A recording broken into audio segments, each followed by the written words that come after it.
the expectation on us was too high. People were expecting so much from us. And maybe after 7 years, we haven't done to their expectation. Only God knows what is in somebody's mind. Or as a human being, you cannot say that you are right or we have done what we should. So the government, they have really tried, the administration.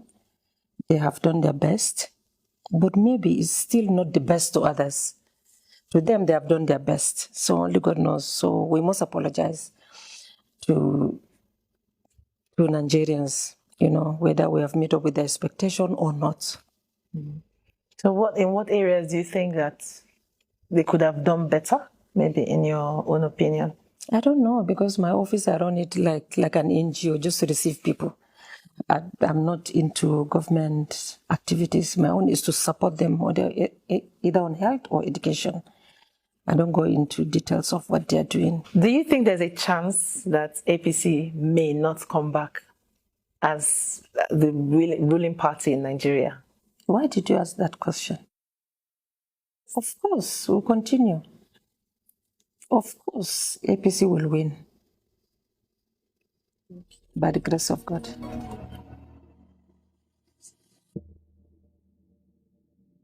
I was born and brought up in Yola, Adamawa State now. I was born in 1971. Attended primary school in Yola, secondary school in Yola, and then I went to University of Maiduguri. I worked for maybe 10 months, then joined the university as a student, and then suddenly I got married. And getting married did not stop me from furthering my education. So I continued with my education. And first of all, went for NCE. I studied social studies. I was thinking that social study will be the easiest course because I was having children at the same time.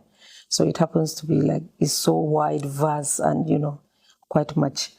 But thank God I finished the NCE, and then much later, the federal government opened what is called distance learning, and I joined Ambrose Ali University, Kaduna campus, where I obtained a degree in public administration. Originally, we have started with political science.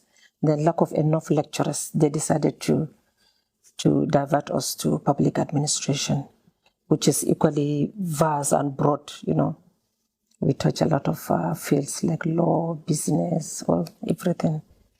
So what about your master's? And then after that, I went to UK because my children school there, all of them. So most of the time I happens to be in the UK. So I decided to use that time to enroll for short courses like a beauty therapy. I enrolled in beauty therapy course for 2 years. I got a diploma in beauty therapy, from nails to pedicure, manicure, from nails to eyelashes, permanent makeup, everything about beauty. So I got a diploma on that. And when I came back to Kaduna, I opened a spa and then later on a training institute. I was also one of the consultants of KRPC, Kaduna NNPC, on youth empowerment program. They call it YESUP. They normally empower the youth around their host environment in order not to vandalize their, equipments. Yeah. So I happen to be one of their consultants before. And then one of the resource persons of NBTE. So I was among the people that wrote the curriculum for them. So I wrote the beauty therapy side of it.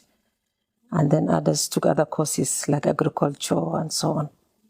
A lot of people don't see the academic side of you a lot, and it's really exciting for me. So why was this a motivation for you to go into educating, particularly the girl child?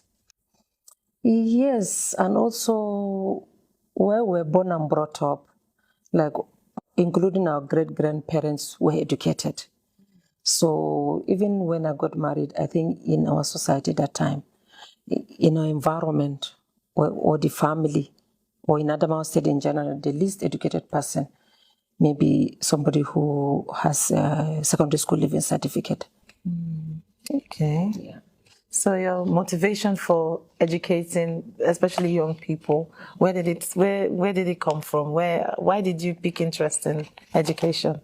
Yeah, because we found it very important and we're also the beneficiaries of their child education. We benefited a lot from it on how to run our lives, our marriages and everything. You spoke about managing, raising children and also going to school at the same time. A lot of people find that very difficult to do. How did you manage? Yeah, that's why most of the time I went for part-time schooling. And that one gives me time to take care of the home front and also continue with my education.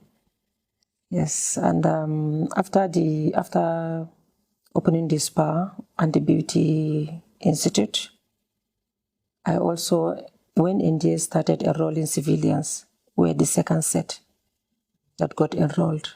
So I obtained a master's degree on international affairs and strategic studies in the Nigerian Defense Academy.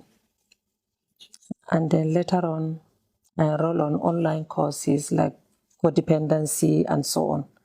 But suddenly we have started campaigning for 2014, 2015 elections, and that was made me stop a lot of, stopped me from, continuing with a lot of activities of mine. So does it look like when you leave, Asavila, perhaps you may go back?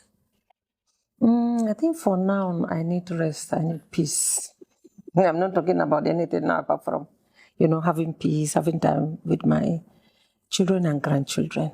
I mean, when you assumed you became the wife of the president, did it take away your motherly duties, your as a grandmother, a mother, as a wife? Did you have time to perform your duties and also do the official duties that you had to do?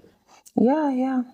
It never stopped me from performing my duty as a mother or as a grandmother. Sometimes before going into a conference or meeting, the grandchildren will be calling me, "Mommy, you didn't do this for me. Ma, you didn't." I say, "Okay, I'm coming. Like when I get there, I'll compose myself and become serious, like a first lady. So I play a double role at the same time, like in this office, I have my children and grandchildren, we're laughing, joking, and then suddenly I move to another, office and then be serious and be the first lady of Nigeria. And how did they adjust to grandma is first lady? Don't do this in public. Don't do. How did they adjust? Don't forget that I've married to a former president for 25 years before becoming the first lady of Nigeria. So already we have that culture of behaving ourselves, all of us, including the grandchildren. They know where to do this or when to do certain things. And sometimes I may have a visitor, talking to the visitor, the grandchild just coming. "Excuse me, grandma, I said, "Not now, later." Okay, I'm sorry. So with the family, sometimes women as women we like to cook for our families. Did you have time as a first lady to do that cooking for the family and as you used to? Yeah, I do cook, not even to my family, not to my husband, even to outsiders. I cook for them, like the elderly, people that are sick. I cook for them. And that also brings me to a lot of charitable and philanthropic works that you did where almost, we didn't see a lot of them. Can you take us through some of them? Charitable activities is like part of me. And then when I realized that I have a lot of people that are willing to help me, so we decided to go into like a medical missions. And in that medical missions, we normally screen like 4,000 women in each state, maybe in less than 10 hours. we screen them from different ailments, including